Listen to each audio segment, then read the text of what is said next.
انسانوں کی ہدایت کے لیے اللہ تعالیٰ نے جن کتابوں کو نازل کی ہے، ان کتاب والوں سے اللہ تعالیٰ نے میثاق لیا ہے کہ ان کو لوگوں کے سامنے ضرور بھی ضرور لازماً عام کریں گے۔ وہ اللہ کی اس کتاب کو لوگوں کے سامنے پیش کریں گے، ان کے احکام کو واضح کریں گے۔ ان کتاب والوں سے اللہ تعالیٰ نے میثاق لیا ہے۔ میثاق کا لفظ ہے، آپ سمجھ رہے ہیں میثاق کس کو کہتے ہیں؟ میثاق مضبوط عہد کو کہتے ہیں۔ اسی سے وثیقہ آتا ہے، وثیقہ جس کو دستاویز کہا جاتا ہے۔ تو میثاق مضبوط عہد لیا ہے کہ اللہ تعالیٰ کی کتاب کو عام کرنا ہے، چونکہ اللہ تعالیٰ کتابیں اس لیے نازل کرتا ہے، اس لیے بھیجتا ہے کہ لوگوں کو لوگ اس سے ہدایت حاصل کریں، لوگوں کو ان کتابوں سے ہدایت ملے اور اپنی زندگی جو ہے ان کے مطابق بسر کریں، اللہ تعالیٰ کے احکام کو سمجھ بوجھ کر کے شعوری طور پر زندگی بسر کریں۔ اللہ تعالیٰ نے اس لیے کتابوں کو نازل کیا ہے اور شروع زمانے سے اس لیے نازل کرتا ہے۔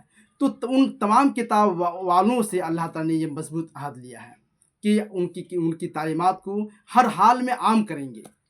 چنانچہ اللہ تعالیٰ نے آل عمران کی آیت نمبر 187 میں کہا کہ وَإِذْ أَخَذَ اللَّهُ مِيثَاقَ الَّذِينَ أُوتُوا الْكِتَابَ لَتُبَيِّنُنَّهُ لِلنَّاسِ وَلَا تَكْتُمُونَهُ فَنَبَذُوهُ وَرَاءَ ظُهُورِهِمْ وَاشْتَرَوْا بِهِ ثَمَنًا قَلِيلًا فَبِئْسَ مَا يَشْتَرُونَ۔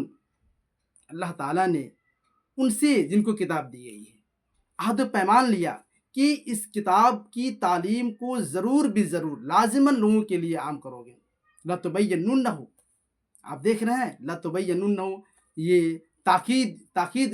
تاکیدی لفظ ہے، اور جو ترکیب ہے لام اور نون پر جو تشدید آتا ہے عربی زبان میں، تو اس کا معنی ضرور بھی ضرور ہوتا ہے۔ لازماً اس کتاب کو عام کرو گے، تمام کتاب والوں سے اللہ تعالیٰ نے میثاق یہ مضبوط عہد لیا ہے کہ ایسا کرو گے۔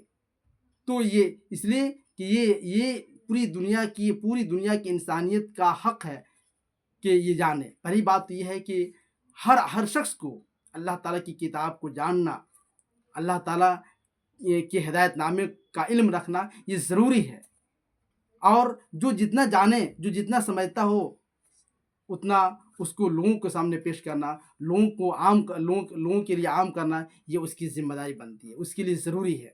تو یہ اللہ تعالیٰ نے یہ مضبوط عہد لیا کہ اس کتاب کو عام کر دیا جائے۔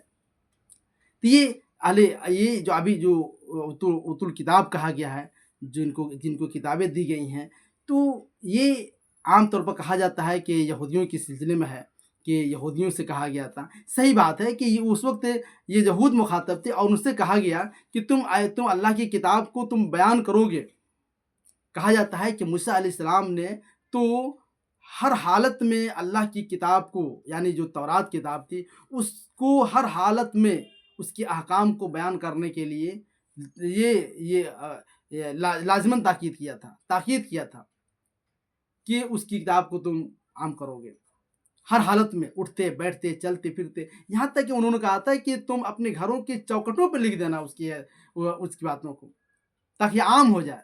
یہ اللہ تعالیٰ نے کیا۔ لیکن آپ دیکھتے ہیں کہ اس آیت میں ان کی روش کی کیا بتلائی گئی ہے کہ فَنَبَذُوهُ وَرَاءَ ظُهُورِهِمْ، کہ ان لوگوں نے اللہ کی کتاب کو پس پش ڈال دیا، ان لوگوں نے اللہ کی کتاب کو پس پش ڈال دیا۔ وَاشْتَرَوْا بِهِ ثَمَنًا قَلِيلًا، اور اپنی عادت کے مطابق دنیاوی غرض اور مفاد کی خاطر ان لوگوں نے تھوڑی قیمت میں اس کے احکام کو بیچ ڈالا۔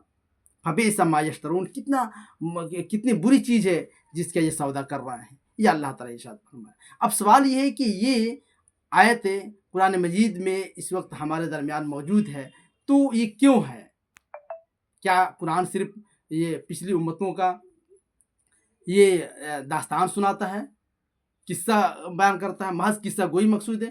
قصہ گوئی مقصود نہیں ہے۔ اصل بات یہ ہے کہ مسلمانوں کو اس روش سے محفوظ رہنے کی تاکید کرتا ہے قرآن، کہ تم پھر ایسا مت کرنا جیسا کہ ان لوگوں نے کیا۔ جس طریقے سے ان لوگوں نے کتاب کی تعلیم کو عام نہیں کیا، اپنی کتاب کو عام نہیں کیا، اس طریقے سے تم اس قرآن کو لے کر بیٹھ مت جانا، اس کی تعلیمات کو عام کرنا، اس کی پیغام کو لوگوں کے سامنے پیش کرنا۔ لَتُبَيِّنُنَّهُ لِلنَّاسِ، تم لازماً ضرور بھی ضرور اس کام کو کرنا کہ لوگوں کے لیے عام کر دینا۔